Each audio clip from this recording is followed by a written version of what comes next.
হচ্ছে ballot number লিখে দিচ্ছে, লিফলেট দিচ্ছে। 100 মিটারের মধ্যে এগুলো একেবারে নিষেধ যে আপনি কাউরে ব্যালট নাম্বার লিখে দেবেন কাগজ ধরে, এটা একেবারে নিষেধ, সেটি করছে। ইউল্যাবে দেখতে পাচ্ছি, ইউল্যাব সেন্টারে গিয়েছি, সেখানে 10:30 পর্যন্ত সময় পর্যন্ত আমরা দেখেছি মিডিয়া ঢুকতে দেয় নাই, অবজারভার ঢুকতে দেয় নাই। আমি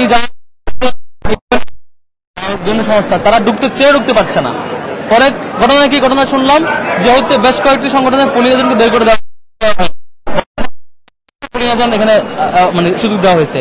তাহলে ভিতরে চলছে কি, যেখানে আপনি মিডিয়াকে অ্যাক্সেস দিচ্ছেন না, যেখানে আপনি ইন্ডিপেন্ডেন্ট অবজারভারকে অ্যাক্সেস দিচ্ছেন না, যারা অলরেডি রেজিস্টার্ড অবজারভার, তাহলে এখানে আপনি কি চলছে?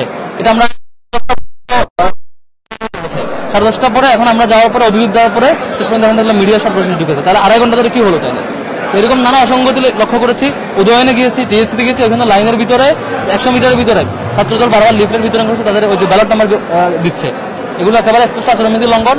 ইউনিভার্সিটিকে প্রশাসনকে বারবার কনসার্ন জানানোর পরও আমরা তড়িৎ গতিতে তাদের ব্যবস্থা লক্ষ্য করি নাই। একটা জিনিস আমরা মাত্র অভিযোগ দিয়েছি যে আপনি এখানে লাইনের প্রক্রিয়া ভোটারদের সঙ্গে কথা বলছেন, ছাত্রদলের কয়েকজন অভিযোগ দিল। আমি তো পরিস্থিতি দেখতে আসছি, এই যে অন্যদের লিফলেট বিতরণ করছে, আমার দেখতে আমরা আচরণবিধি লঙ্ঘন করবো না।